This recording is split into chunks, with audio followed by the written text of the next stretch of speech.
सब फड़े जाणगे भाई, सब फड़े जाणगे, सब फड़े जाणगे भाई, सब फड़े जाणगे। सर जी वाकई फड़े जाणगे, नाराज ना हो। मेरा इतना दिल चाहता है ना किसी दिन मैं ओ गड्डी थले देवड़ो जी। गड्डी थले तुमने नहीं आना, ट्रक थले आओगे। सर जी ट्रक भी एक जगह नहीं, गड्डी होनी है ना। बहुत बोलता है यार, बहुत बोलता है। मैडम आपने इसे किस बेस पे रखा? बकवास बेचते। और कोई पूछ नहीं उस्ताद, थोड़े पैसे पूरे हो गए। पूरे के 10 लाख? सर जी 1000 1500 अपर हो गया। वो कैसे ऊपर कैसे हो गया? सारा टाइम सर जी तुसा खाई गए हो।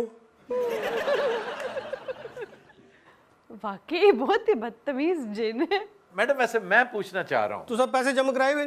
यार मैं उसके भी हाथ पे कर रहा हूँ। उसने तो पैसे तो खत्म हो गए जी। अच्छा चलो मैं नहीं पूछता, पुछो पुछो, कोई गल नहीं। बताएं तो सही, बनने क्या वाला है? मैं ना छोटे मोटे मामलिਆਂ 'ਚ दिलचस्पी नहीं रखती। एडा कोई मामला वै तो फिर असा दिलचस्पी रखने हैं।